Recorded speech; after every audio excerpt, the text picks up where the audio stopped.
পশ্চিমবঙ্গে নতুন সরকারের শপথ শনিবার। মমতার মেয়াদ শেষ হচ্ছে মধ্যরাতে। কলকাতা যাচ্ছেন অমিত শাহ, থামছে না নির্বাচন পরবর্তী সহিংসতা নিহত 4। প্রতিবেশীর সাথে স্থিতিশীল সম্পর্ক চায় সরকার, জানালেন মির্জা ফখরুল। পুশিন রোধে সীমান্তে নজরদারি জোরদারের তথ্য স্বরাষ্ট্রমন্ত্রীর। সাম্প্রদায়িকতার ঝুঁকির শঙ্কা বিশেষজ্ঞদের। হামা উপসর্গে আরও 7 শিশুর মৃত্যু। নতুন আক্রান্ত সর্বোচ্চ 1654 জন। বিভিন্ন জটিলতা নিয়ে হাসপাতালে বাড়ছে রোগী। নেত্রকোনায় 11 বছরের শিক্ষার্থীকে ধর্ষণ ও অন্তঃসত্ত্বা হওয়ার ঘটনায় দেশ জুড়ে আলোড়ন। অভিযুক্ত শিক্ষক সাগর গ্রেফতার, দৃষ্টান্তমূলক শাস্তি দাবি পরিবারের। হরমুজে প্রজেক্ট ফ্রিডম সাময়িক স্থগিতের ঘোষণা ট্রাম্পের।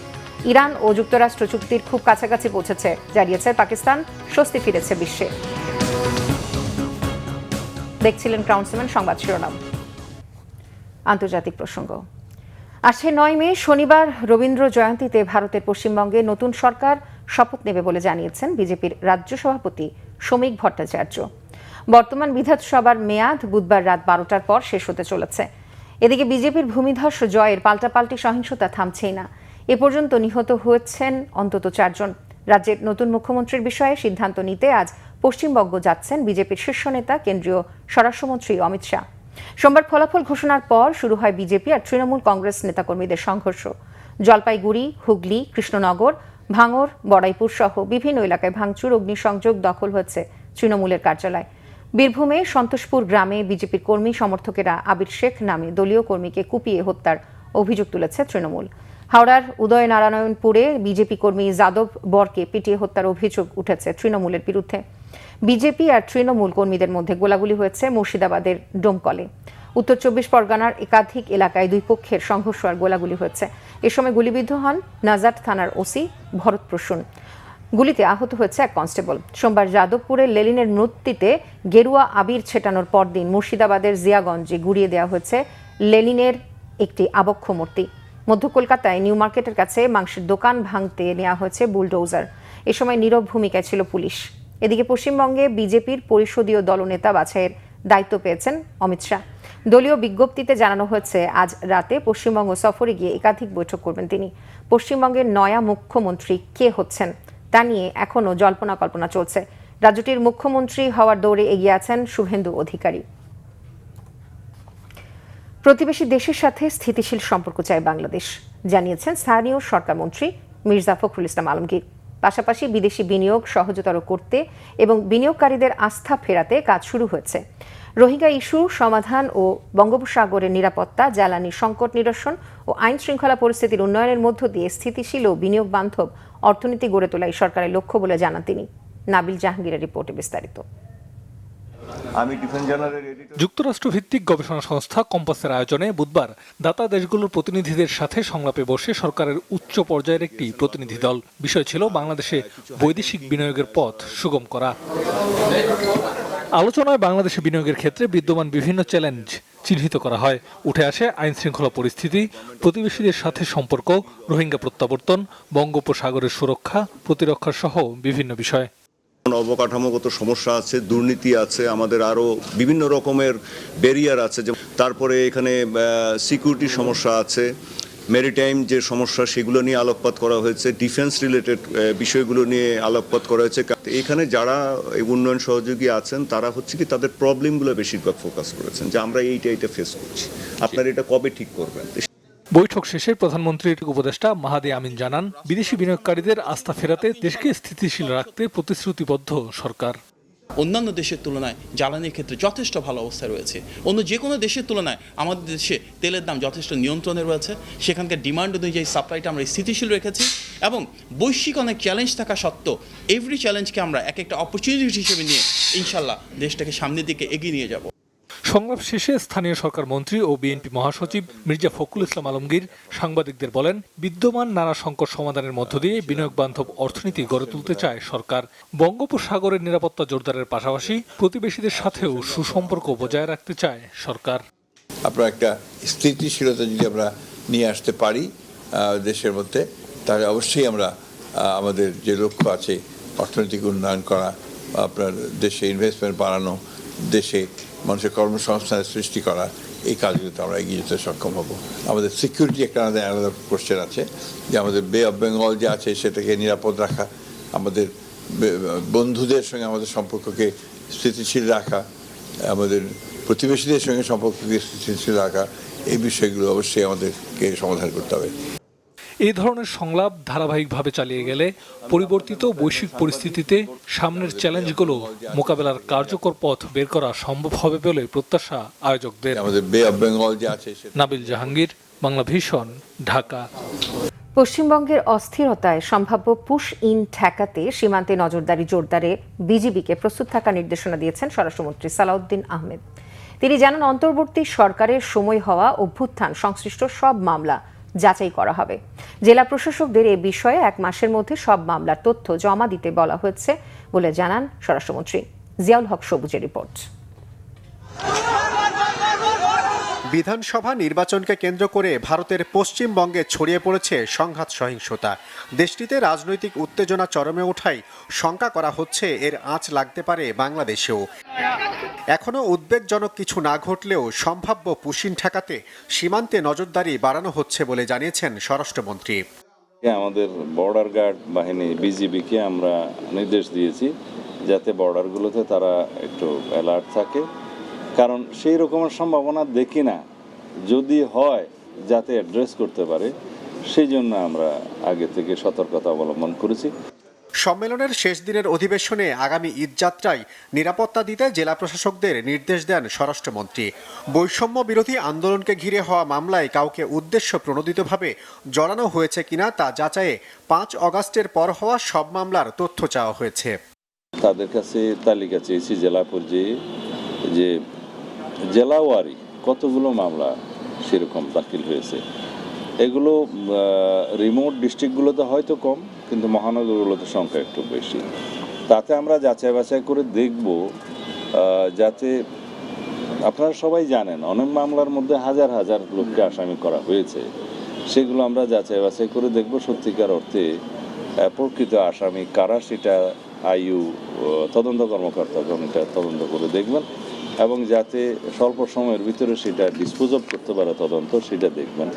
আর যাদেরকে উদ্দেশ্যপ্রণোদিতভাবে মামলায় অন্তর্ভুক্ত করা হয়েছে তাদেরকে যাতে নিষ্কৃতি দেয়, সেই সুপারিশটা আমরা করেছি, তবে এটা আইনানুগভাবেই হবে। আরেক অধিবেশনে জেলা প্রশাসকদের এখন থেকে কোনো খেলার মাঠ, মেলা বা প্রদর্শনীর জন্য বরাদ্দ না দেওয়ার নির্দেশনা দেন যুব ও ক্রীড়া প্রতিমন্ত্রী। সামাজিক নিরাপত্তা বেষ্টনীর আওতায় দেয়া সরকারের সুবিধার স্বচ্ছতা নিশ্চিতে তাগিদ দেন মহিলা, শিশু ও সমাজ কল্যাণ প্রতিমন্ত্রী ফারজানা শারমিন। আমাদের সেবাগুলো এই পর্যন্ত পৌঁছে দেওয়ার জন্য তারা যেন ইমপ্লিমেন্টেশন পর্যায়ে ভালো মতো কাজ করেন, ওখানকার প্রবলেমসগুলো আমাদের পর্যন্ত আসার জন্য যেন সকল ধরনের দুর্নীতিমুক্ত তারা থাকতে পারেন। আরেক অধিবেশনে পরিবেশ দূষণ রোধে ডিসিদের প্রয়োজনীয় নির্দেশনা দেন পরিবেশ, বন ও জলবায়ু মন্ত্রী আব্দুল্লাহ আল মিন্টু।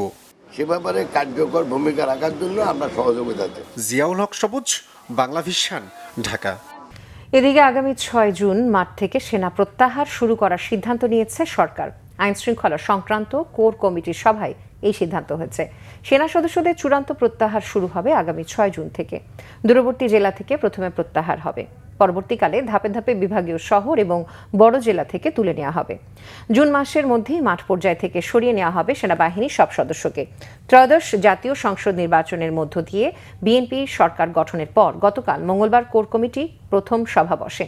আইন শৃঙ্খলা ও অভ্যন্তরীণ নিরাপত্তা পরিস্থিতি মূল্যায়ন এবং প্রয়োজনীয় কর্মপদ্ধতি নির্ধারণের জন্য গত 21 এপ্রিল স্বরাষ্ট্রমন্ত্রী সালাউদ্দিন আহমেদকে সভাপতি করে এই কমিটি পুনর্গঠন করা হয়েছিল। আওয়ামী লীগ আমলে 2024 সালের জুলাই মাসে বেসামরিক প্রশাসনকে সহায়তা করতে মাঠে নেমেছিল প্রতিরক্ষা বাহিনীর সদস্যরা। অন্তর্বর্তী সরকারের পুরোটা সময় জুড়েই সেনাবাহিনী মাঠে ছিল। নির্বাচিত সরকার আসার পর 2 বছর বাদে এখন তাদের বেড়াকে ফিরিয়ে নেওয়া হচ্ছে। পশ্চিমবঙ্গে মমতা ব্যানার্জির বিদায় এবং রাজ্য সরকারে বিজেপির আগমনে সাম্প্রদায়িকতার ঝুঁকি বৃদ্ধির শঙ্কা প্রকাশ করেছে বিশেষজ্ঞরা। অন্যদিকে রাজ্যে বিজেপি সরকার থাকায় তিস্তা সহ অভিন্ন নদীর পানি বন্টন নিয়ে আলোচনায় সুবিধার সম্ভাবনা দেখছেন তারা। তবে বিশেষজ্ঞদের মতে বাংলাদেশ ভারত সম্পর্ক এগিয়ে নেওয়া নির্ভর করছে বোঝাপড়া ও কূটনৈতিক চেষ্টার উপর। রকুনুজ্জামানের রিপোর্ট। পশ্চিমবঙ্গের নির্বাচনে ঘটে গেল ভোট বিপ্লব। দীর্ঘ 15 বছর পর অবসান হলো মমতা ব্যানার্জির শাসনের। পশ্চিমবঙ্গের রাজ্য সরকারের ক্ষমতা অবশেষে গেল গেরুয়া শিবিরের দখলে। বাংলাদেশের পার্শ্ববর্তী ভারতের এই রাজ্যে ক্ষমতার পরিবর্তন দুদেশের সম্পর্কের ক্ষেত্রে কী ধরনের প্রভাব ফেলবে তা নিয়ে মিশ্র প্রতিক্রিয়া জানাচ্ছেন বিশেষজ্ঞরা।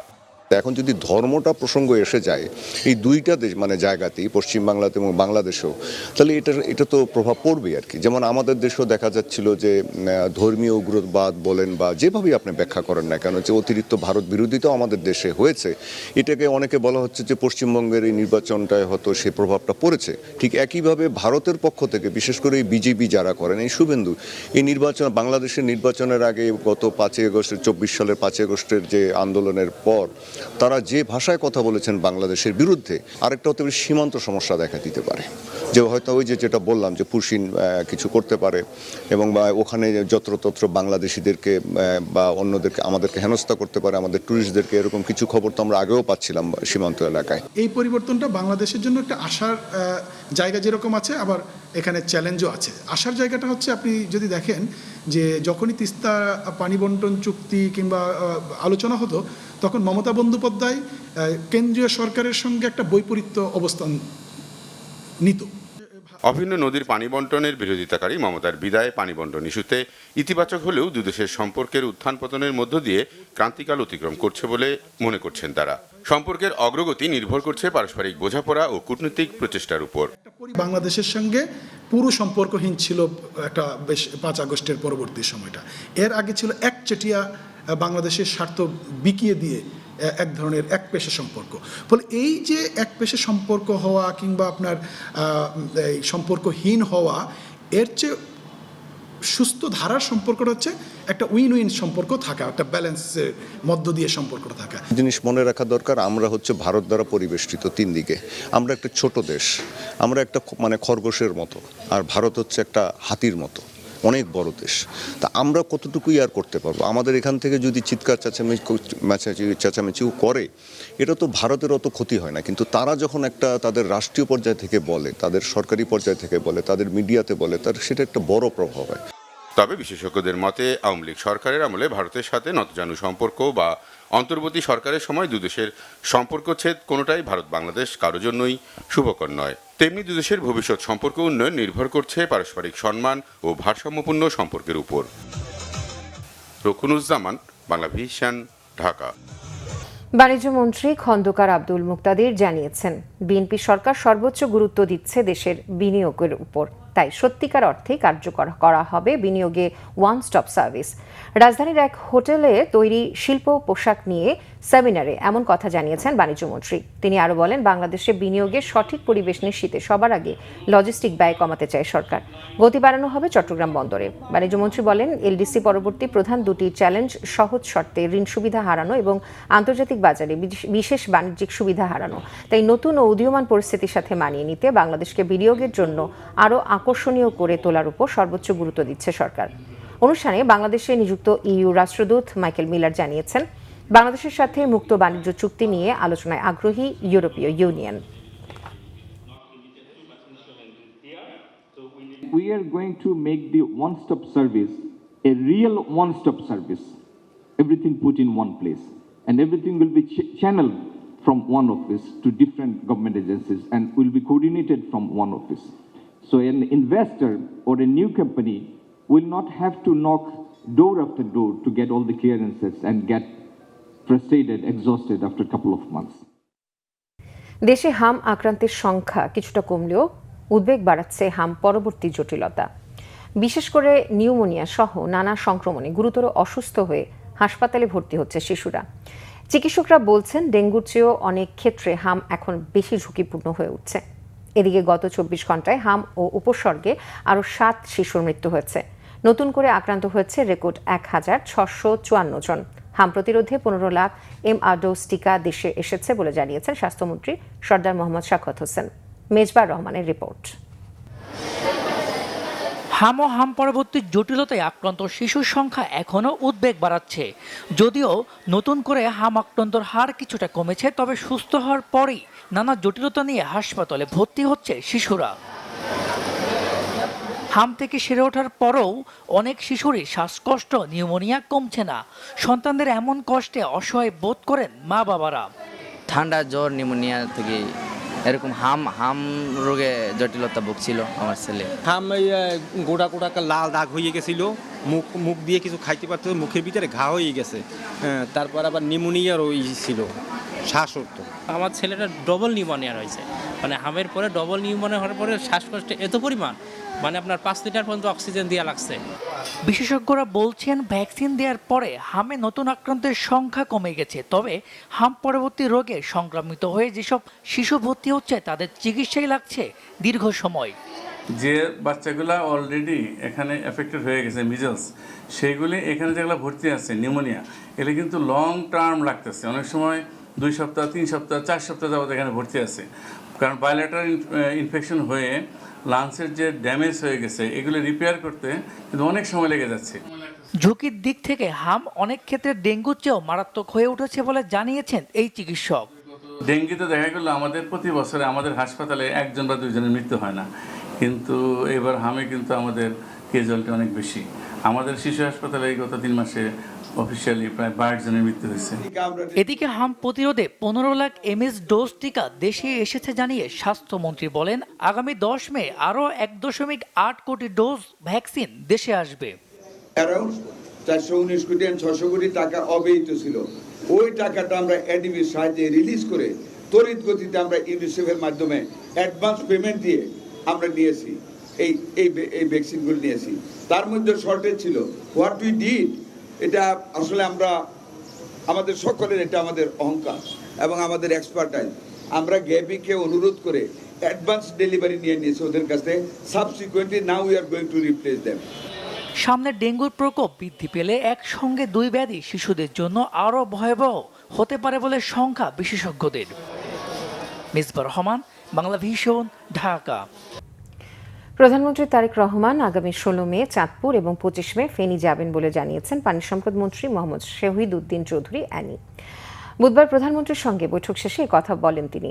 অ্যানি বলেন, সফরে অন্যান্য কর্মসূচির সঙ্গে খাল খনন কর্মসূচি উদ্বোধন করবেন তিনি।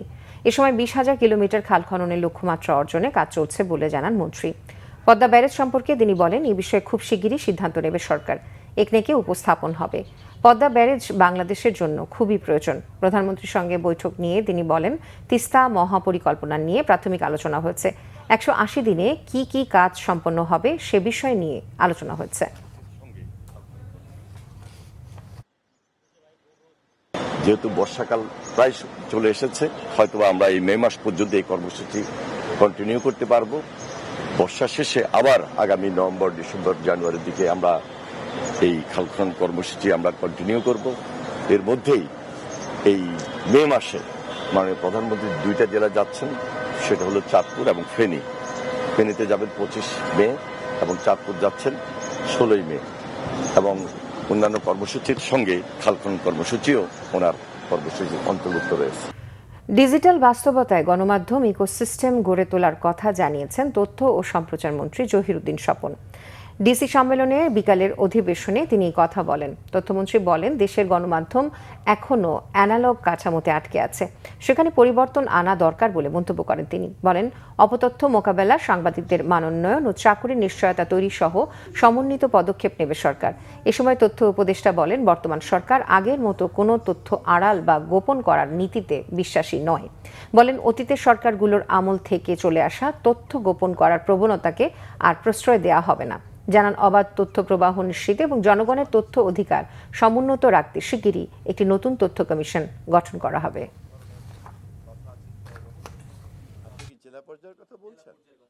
গণমাধ্যমের সমস্যাটা অনেক ব্যাপক, কেননা গণমাধ্যম একটা পুরনো অ্যানালগ জায়গাতে দাঁড়িয়ে আছে, যাকে একটা ডিজিটাল প্ল্যাটফর্মের উপযোগী করে গড়ে তুলতে হবে। আমরা ডিসি সাহেবদেরকে পরামর্শ দিয়েছি, তারাও যেন প্রস্তুত থাকেন। তথ্য মন্ত্রণালয়ের পক্ষ থেকে যখন আমরা এই সক্ষমতা নিয়ে হাজির হব, তখন তারা তাদের সহযোগিতা এবং তাদের কর্মসূচিগুলিকে তারা এগিয়ে নিয়ে যাবেন। তাদের একটা এক্সপেকটেশন হলো সাংবাদিক হওয়ার জন্য কি একটা নীতিমালা থাকা দরকার এবং সাংবাদিকদেরও একটা কোড অফ কন্ডাক্ট থাকা দরকার যেটা তারা ফলো করবেন, সেই ক্ষেত্রে তাদের দায়িত্ব পালনে সুবিধা হবে। সো এই একটা নীতিমালা এবং রেগুলেশনের কথা আমরা আমাদের মন্ত্রণালয়ের পক্ষ থেকেও ভাবছি এবং এটা আমরা দ্রুতই করব। মুক্তিযুদ্ধ বাংলাদেশের অস্তিত্ব এবং পরিচয়ের ভিত্তি, এটি কোনো ব্যক্তি বা দলের নয়, সমগ্র জাতির সম্পদ বলেছেন মুক্তিযুদ্ধ বিষয়ক প্রতিমন্ত্রী ইশরাক হোসেন।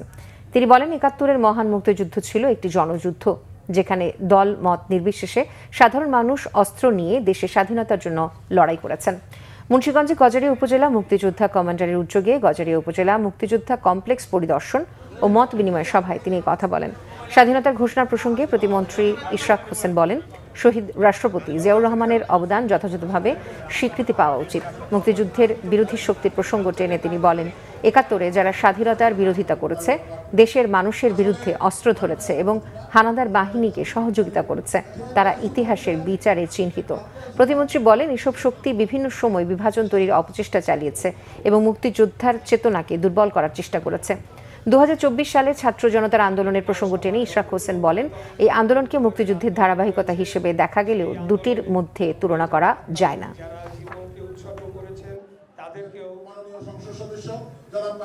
ফ্যাসিবাদী আওয়ামী লীগ সরকার ক্ষমতায় আসার পর থেকে তারা মুক্তিযুদ্ধকে একক সম্পত্তি বানিয়েছে এবং এর পুরো কৃতিত্ব তারা অন্যায়ভাবে মিথ্যা ইতিহাস উপস্থাপন করে সেই দাবিদার তারা হতে চেয়েছে এবং সেটির মাধ্যমে তারা যে গুম, খুন, হত্যা, লুটপাট, অর্থ পাচার, ৩-৪টা ভুয়া নির্বাচনের মাধ্যমে জনগণের ভোটের অধিকার কেড়ে নেওয়া সহ চাঁদাবাজি, সন্ত্রাস, মাদক, হেন কোনো অপকর্ম নাই যেটি তারা করেন নাই এবং সব কিছুকে জায়েজ করার জন্য তারা বারে বারে মুক্তিযুদ্ধের চেতনা, মুক্তিযুদ্ধকে বিক্রি করেছে। নেত্রকোনার মদনে ১১ বছরের মাদ্রাসা শিক্ষার্থীকে ধর্ষণের ঘটনায় অভিযুক্ত শিক্ষক ও মাদ্রাসাটির প্রতিষ্ঠাতা আমানুল্লাহ সাগরকে গ্রেফতার করেছে র্যাব। ময়মনসিংহের গৌরীপুরে এক আত্মীয়ের বাসা থেকে আজ ভোরে তাকে গ্রেফতার করা হয়। তার দৃষ্টান্তমূলক শাস্তির জোর দাবি জানিয়েছে পাশবিক নির্যাতনের শিকার হওয়া শিশুটির পরিবার। ময়মনসিংহ স্টাফ রিপোর্টার অমিত রায়ের রিপোর্ট।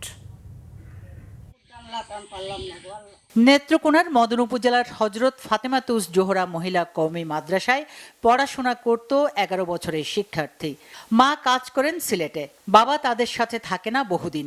শিশুটি তার নানির কাছে থেকে মাদ্রাসায় পড়তো।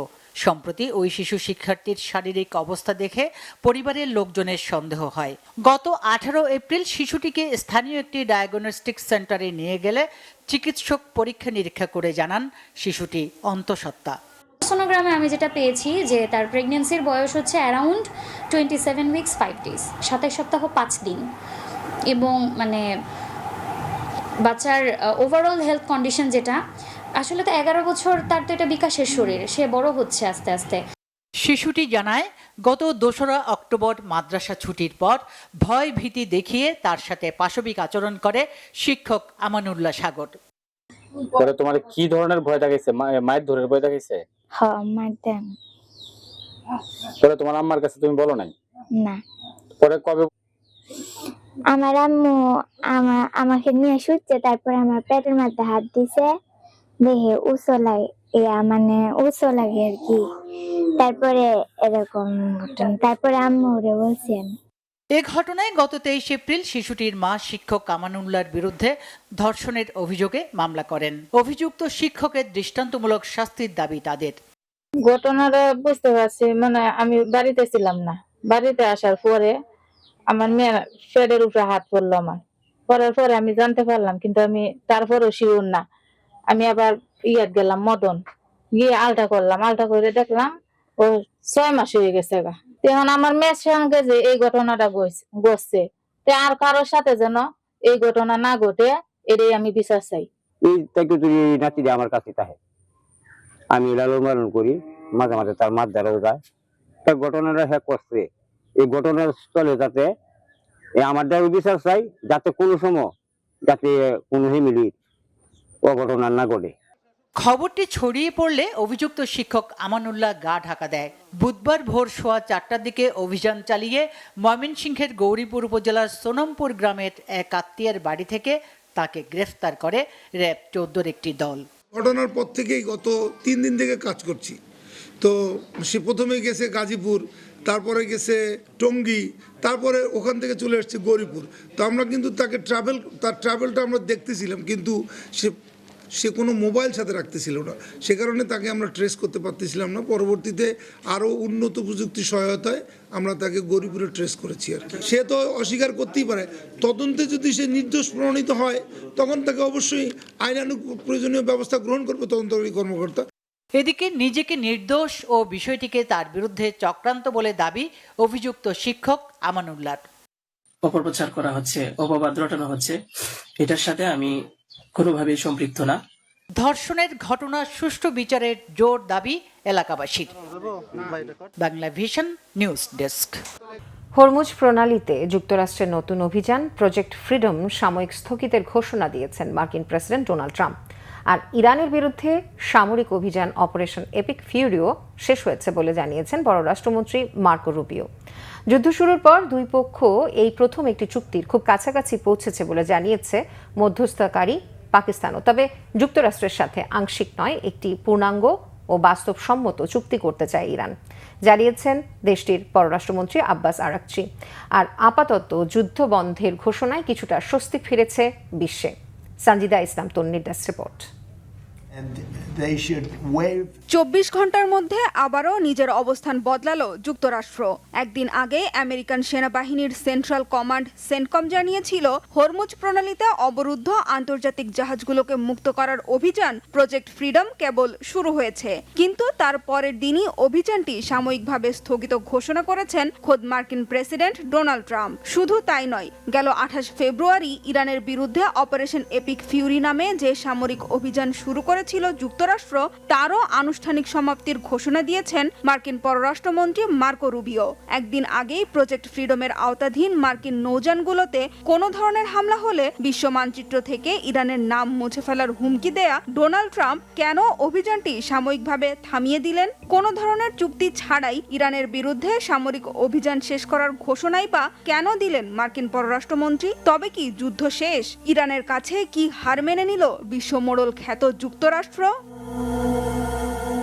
প্রজেক্ট ফ্রিডম সাময়িক স্থগিত করলেও হরমুজ প্রণালীতে বহাল থাকবে মার্কিন নৌ অবরোধ। ইরানের কাছে বারবার নাস্তানাবুদ হলেও পরাজয় মানতে নারাজ মার্কিন প্রেসিডেন্ট ডোনাল্ড ট্রাম্প। সামাজিক মাধ্যমের এক পোস্টে জানিয়েছেন পাকিস্তান ও অন্যান্য দেশের অনুরোধে এবং ইরানের সাথে একটি চুক্তির বিষয়ে অগ্রগতি হওয়ায় কিছুদিনের জন্য সাময়িক বন্ধ থাকবে প্রজেক্ট ফ্রিডম। তবে হরমুজ প্রণালীতে ইরানের নৌযানগুলোর ওপর মার্কিন নিষেধাজ্ঞা বহাল থাকবে। এ সময় হরমুজ প্রণালী পুরোপুরি সচল করতে ইরানের সাথে একটি চুক্তিতে পৌঁছানোর চেষ্টা করবেন বলেও জানান ট্রাম্প। তবে শান্তি আলোচনার অগ্রগতি হচ্ছে দাবি করলেও সাদা পতাকা উড়িয়ে ইরানকে আত্মসমর্পণ করার আহ্বানও জানিয়েছেন ট্রাম্প। আর ইরানের বিরুদ্ধে অপারেশন এপিক ফিউরি আনুষ্ঠানিকভাবে শেষ হয়েছে বলে যে ঘোষণা দিয়েছেন মার্কিন পররাষ্ট্রমন্ত্রী, তা মূলত যুদ্ধ চালিয়ে যেতে মার্কিন কংগ্রেসের হস্তক্ষেপ এড়িয়ে যাওয়ার একটি কৌশল মাত্র। আমেরিকান ওয়ার পাওয়ার রেজুলেশন আইন অনুযায়ী প্রেসিডেন্ট কংগ্রেসের আনুষ্ঠানিক অনুমোদন ছাড়া সর্বোচ্চ 60 দিন বা 2 মাস পর্যন্ত সামরিক অভিযান চালাতে পারেন, যা এরই মধ্যে পার হয়ে গেছে। এরপরেও ইরানের ওপর হামলা চালিয়ে যেতে হলে কংগ্রেসের অনুমতি নিতে হবে ট্রাম্পকে। এই বাধ্যবাধকতা এড়াতেই গেল শুক্রবার অপারেশন এপিক ফিউরি শেষ হওয়ার ঘোষণা দিয়েছিল হোয়াইট হাউস। তবে মার্কিন পররাষ্ট্রমন্ত্রীর দাবি, ইরানের বিরুদ্ধে অভিযানে যুক্তরাষ্ট্রের সকল লক্ষ্য পূরণ হওয়ায় অভিযান শেষ করা হয়েছে। মাঠের লড়াইয়ে কিংবা আলোচনার টেবিলে ইরানের কাছে বারবার লেজে গোবরে হয়ে মার্কিন প্রেসিডেন্ট একের পর এক আজগুবি দাবি করলেও নিজের অবস্থানে সবসময় অনড় ইরান। ডোনাল্ড ট্রাম্পের দেয়া আত্মসমর্পণের প্রস্তাব প্রত্যাখ্যান করেছেন ইরানের প্রেসিডেন্ট মাসুদ পেজেশকিয়ান। সাফ জানিয়েছেন ইরানকে চাপে ফেলে আত্মসমর্পণে বাধ্য করা যাবে না। ইরান কোনো আংশিক সমঝোতা নয়, যুক্তরাষ্ট্রের সাথে একটি পূর্ণাঙ্গ ও বাস্তবসম্মত চুক্তি করতে চায় বলে জানিয়েছেন চীন সফরে থাকা ইরানি পররাষ্ট্রমন্ত্রী আব্বাস আরাকচি। এরই মধ্যে হরমুজ প্রণালীতে মার্কিন হস্তক্ষেপ ঠেকাতে তেহরানের নয়া বন্দোবস্ত অঞ্চলটিতে ধীরে ধীরে আমেরিকান প্রভাব কমিয়ে আনবে বলেও আশা প্রকাশ করেছেন দেশটির পার্লামেন্টের স্পিকার বাগের গালিবাফ। এদিকে হরমুজ প্রণালী খুলে দেওয়ার জন্য যুক্তরাষ্ট্র ও ইরান একটি চুক্তির খুব কাছাকাছি পৌঁছেছে বলে জানিয়েছে মধ্যস্থতাকারী পাকিস্তান। যুদ্ধ শুরুর পর থেকে এ পর্যন্ত দুই পক্ষই এক পৃষ্ঠার একটি সমঝোতা স্মারকে রাজি হওয়ার সবচেয়ে কাছাকাছি রয়েছে বলেও জানিয়েছে পাকিস্তানের দুটি সূত্র। শেষ পর্যন্ত চূড়ান্ত সমঝোতা হবে কিনা সে সন্দেহ অবশ্য রয়েই গেছে। তবে চুক্তি হোক বা না হোক আপাতত যুদ্ধ বন্ধ থাকবে। মার্কো রুবিওর এমন ঘোষণায় কিছুটা স্বস্তি ফিরেছে গোটা বিশ্বে।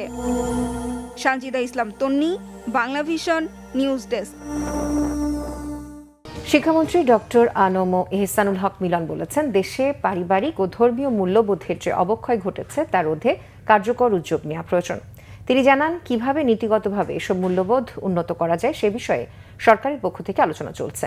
সচিবালয়ে প্রধানমন্ত্রীর সঙ্গে বৈঠক শেষে সাংবাদিকদের কাছে তিনি কথা বলেন। শিক্ষামন্ত্রী আরও জানান, সারা দেশে অষ্টম থেকে দ্বাদশ শ্রেণী এবং স্নাতক পর্যায়ে বিএনসিসি কার্যক্রম সম্প্রসারণ করা হবে। নিরক্ষরতা দূর করা এবং জাতীয় দুর্যোগ মোকাবেলায় বিএনসিসির ভূমিকা আরও জোরদার করার বিষয়েও বৈঠকে আলোচনা হয়েছে। তিনি বলেন, সরকার এমন একটি শিক্ষা ব্যবস্থা গড়ে তুলতে চায় যেখানে লার্নিং উইথ হ্যাপিনেস সংস্কৃতি প্রতিষ্ঠিত হবে।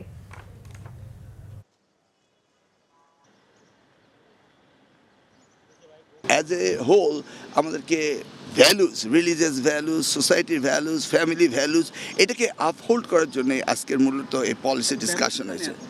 সেটাই আমরা করছি। সারা দেশে বিএনসিসি গড়ে তোলা আমাদের জন্য অত্যন্ত প্রয়োজনীয়। Is a second defence line.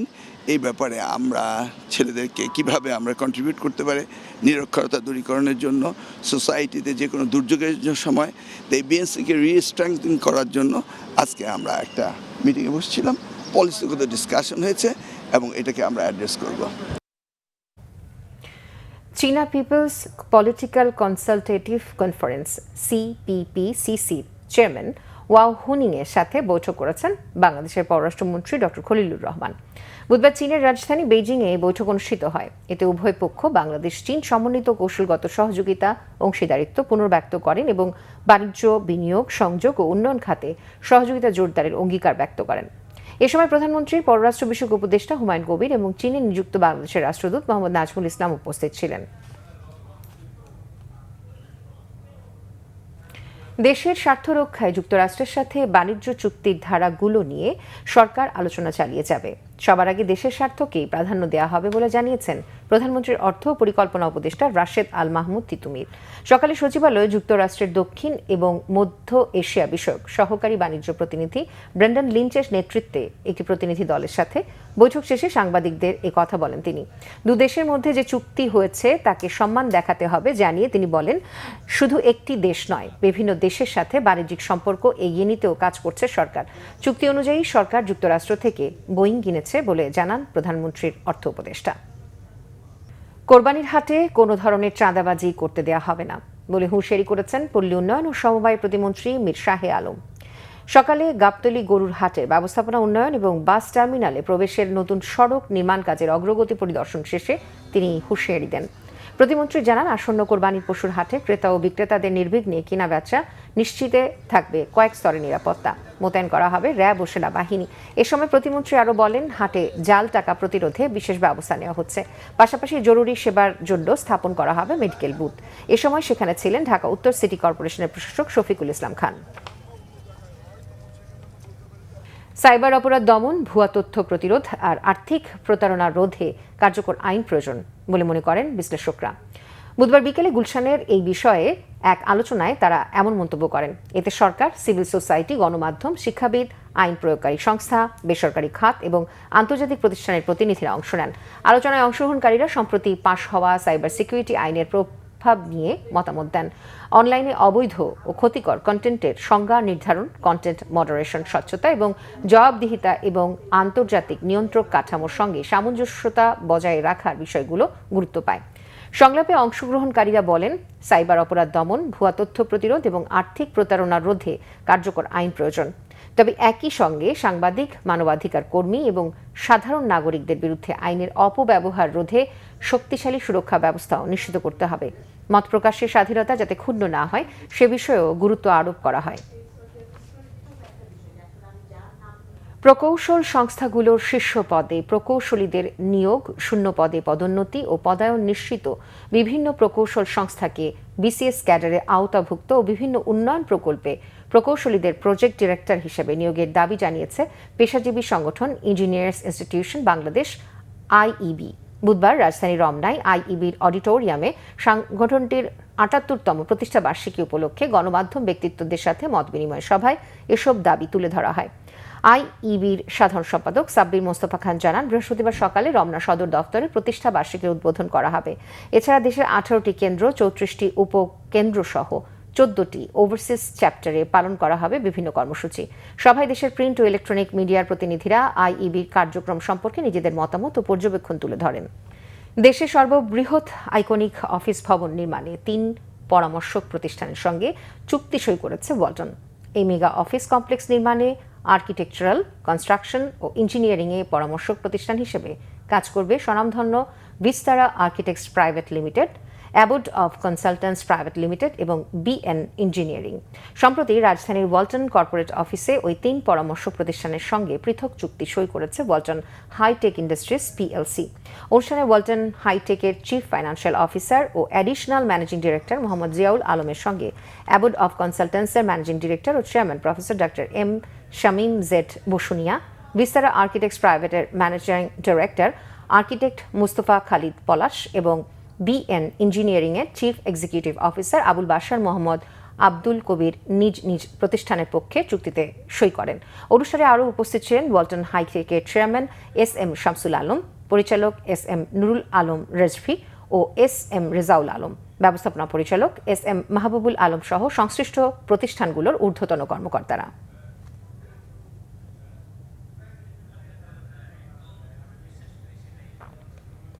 সংবাদ শেষ করব ক্রাউন সিমেন্ট শিরোনামগুলো আরও একবার জানিয়ে।